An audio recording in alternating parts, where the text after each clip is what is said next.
Hello folks, in this video let's dive a little deeper into dependency injection. So dependency injection is a feature provided by Angular in which the services are connected to components in a way in which it is the most optimum method to do that. Basically what we mean is that, as I said in the previous video, a service is simply a class, and if 10 components need the same service, creating 10 objects of that class will create additional overheads in our application, right? So there must be a way to manage the number of objects that are created by the components for a particular service. And so what we do is that we abstract away the part of creating that instance or creating that object of a component away from both component and services and handle it separately using a class called injector. Okay, let's let's dive a little deeper into this. So basically we start out with a service which is basically a simple TypeScript class with a @injectable decorator that has certain metadata like where to provide that service in or what module to instantiate that service inside. Then we have a providers which is a list of services. This acts like an array of all the services in our application, and it keeps track of what all is registered in our application as a service. Next we have the injector. This is a class that creates instances of providers, which basically means that it goes to the providers, takes the list of all the services that are inside providers, and for each service it creates an instance. Okay.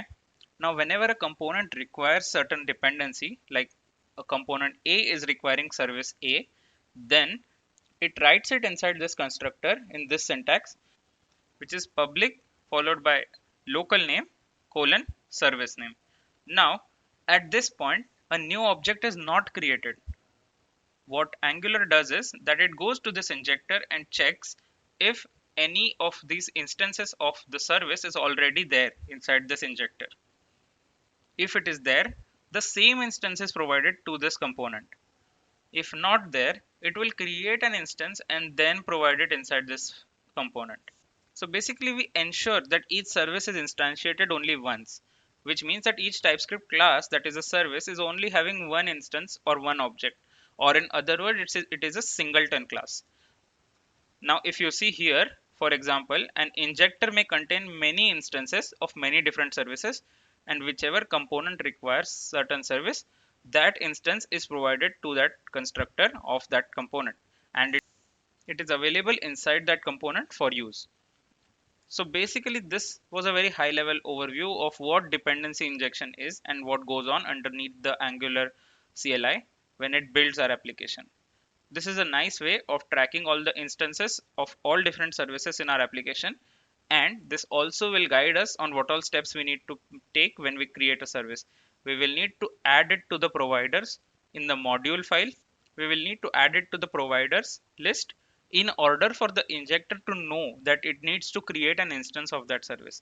Otherwise our application will not work. In next video, we will create our own service and add it to the providers so that it works across all different components. Thank you.